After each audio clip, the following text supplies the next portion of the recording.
No one important ever notices the translators. That's the first rule of diplomacy in the galaxy. Ambassadors get the glory. Admirals get the respect. Royalty gets the attention. But translators? We sit quietly at the edge of rooms, converting alien words into something everyone else understands. Invisible. Safe. At least that's how it's supposed to be. My name is Ethan Vale, and I was assigned as a junior linguistic specialist to the court of the Xylarian Empire, one of the most powerful civilizations in known space. Humanity had only recently joined the Interstellar Accord, and the Xylarian Empire had been cautious about us. Their fleets could crush entire planetary defenses. Their technology manipulated gravity itself. Their scientists had mastered genetic engineering centuries ago. And at the center of that empire stood a single ruler, Empress Cyrelia. She had ruled for over 200 years. No one knew her true age. No one knew her true power. But everyone in the galaxy knew one thing. You did not attract the attention of Empress Cyrelia unless you wanted your life to change forever. Unfortunately for me, that's exactly what happened. Chapter 2. The Empress. The first time I saw the Empress in person was during a diplomatic assembly inside the crystalline throne hall. The chamber was massive, hundreds of meters wide, with transparent walls revealing the swirling purple clouds of Xylaria's atmosphere below. Alien dignitaries from 20 different star systems filled the room. Then the doors opened, and the Empress entered. Xylarian royalty were unlike any species humans had encountered. Tall, graceful. Their skin shimmered with faint patterns of light, like distant galaxies moving beneath the surface. Their eyes glowed faintly violet. But the Empress, she was something else entirely. Her presence filled the chamber like gravity. Her long silver hair flowed behind her like liquid starlight.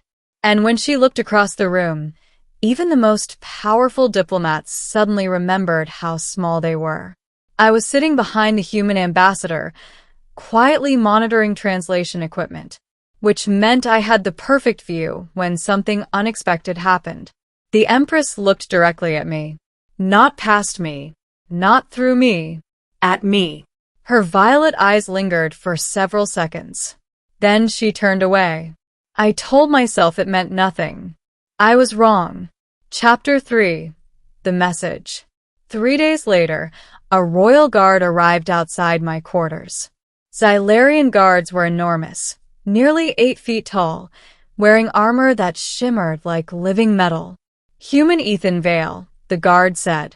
Yes. The Empress has requested your presence. My stomach dropped. The Empress? Yes. When? The guard paused. Tonight. I blinked. Tonight? Yes.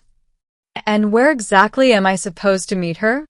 The guard's glowing eyes studied me. The Empress will receive you in her private chambers.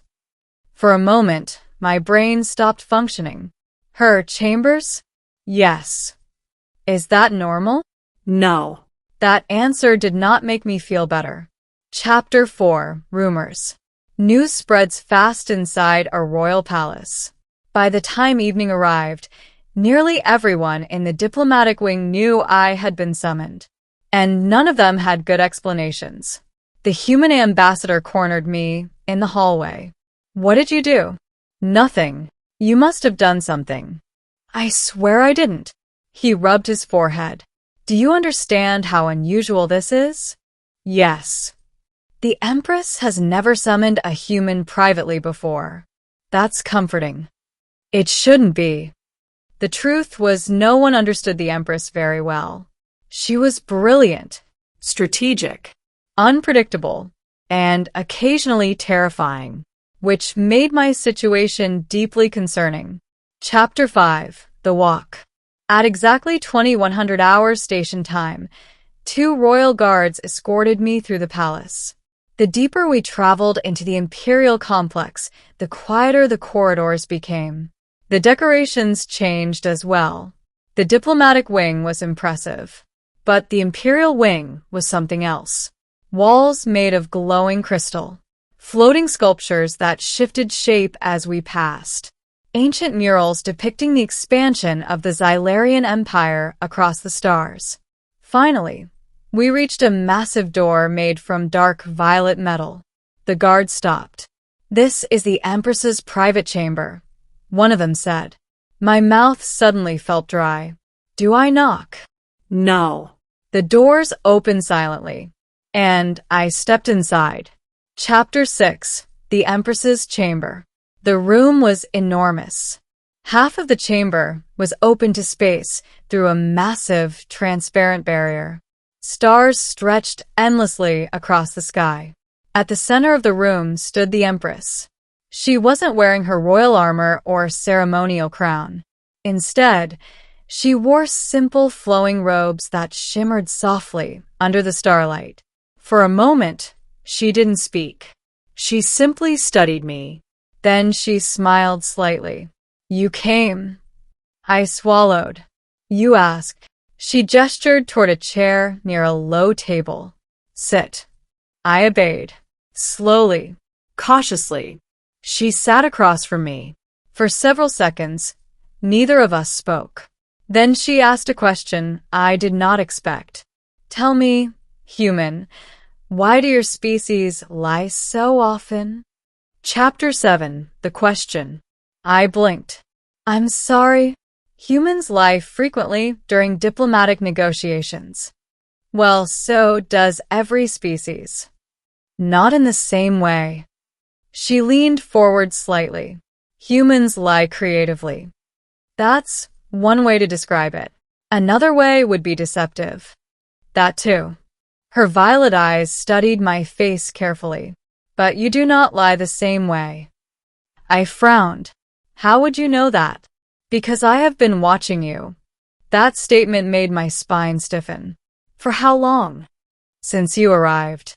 I felt my heart rate increase. "Why?" She leaned back in her chair. "Because you are interesting." Chapter 8: The Truth. "You're a translator," she continued. "Yes." "Your job is to repeat the words of others." "Correct. But you do something unusual." I waited. "You listen."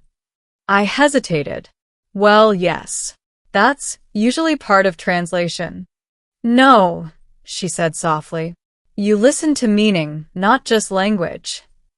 She stood and walked toward the massive window overlooking the stars. Most diplomats speak to manipulate. She turned toward me. "You speak to understand." I wasn't sure how to respond to that. "So, you brought me here to discuss my work habits?" She smiled again.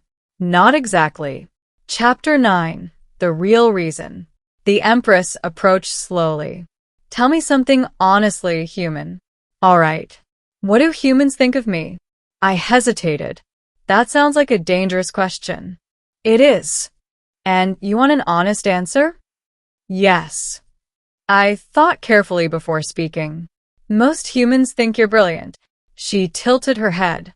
"And they also think you're unpredictable. And some people are afraid of you." Her eyes glowed slightly brighter. "That is understandable. But," I added, "I don't think they're afraid for the reasons they believe." She stepped closer. "Oh, I think they're afraid because they can't predict you. And you can." "No." "Then why are you not afraid?" I shrugged slightly. "Because unpredictability doesn't automatically mean danger." For the first time, the Empress looked genuinely surprised. Chapter 10: The Secret. "You're unusual," she said quietly. "I've heard that before." She walked to a small console near the wall. A holographic map of nearby star systems appeared. "Do you know why the Xylarian Empire expanded so quickly?" she asked. "Superior technology?" "Partly."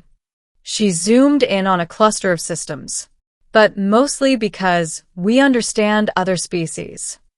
"And that's why you summoned a translator?" "Yes." She looked at me seriously. "A war may be coming." My stomach tightened. With who? She pointed to a distant region of space. The Ketheri Dominion. I recognized the name immediately. The Ketheri were aggressive expansionists. Their fleets were enormous. Negotiations have failed, she said. Then why tell me?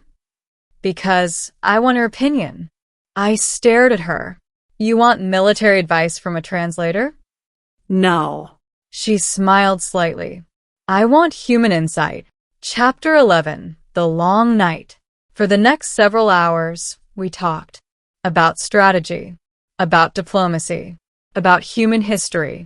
She asked endless questions. How humans avoided wars. How they survived internal conflicts. How fragile alliances could still succeed. At some point, I forgot I was speaking to the most powerful ruler in the galaxy. We were just talking. Finally, the Empress stood and walked toward the window again. You realize something? She said. What? If the other diplomats knew I spent the entire night discussing politics with a human translator, they'd probably panic. She laughed softly. Yes. They would. Chapter 12. The Decision. She turned back toward me. You helped me see something important tonight. What's that? That war is not inevitable. That's good. But peace requires understanding. And that is something your species does surprisingly well. I stood up slowly. So, does this mean I'm free to go? She smiled. For now. I exhaled in relief. But, she added, I will need your insight again. I figured. You will return tomorrow night. Tomorrow? Yes. And the night after that. I sighed. I guess I work for the Empress now. Her eyes glowed softly. You always did. Chapter 13. What it meant. When I returned to the diplomatic wing the next morning, everyone stared at me. The human ambassador rushed over. Well, what? What happened? I shrugged. We talked. You talked. Yes. About what? I paused. Saving the galaxy. He blinked. You're joking. I wish. Chapter 14. The Future. Over the following weeks, the Empress continued summoning me at night. Sometimes we discussed politics. Sometimes philosophy. Sometimes humanity itself. Eventually, the negotiations with the Ketheri resumed. And somehow, war was avoided. Historians would later say it was one of the most important diplomatic victories in modern galactic history. But almost no one knew the truth. That it started with one strange message. One quiet conversation. And the night the Alien Empress called a human translator to her room. Epilogue. Months later, I asked her something. Why me? She smiled softly. Because everyone else in the palace speaks to impress me. And I don't. No. She looked out at the stars again. You speak to understand. Then she added quietly. And that is far more valuable.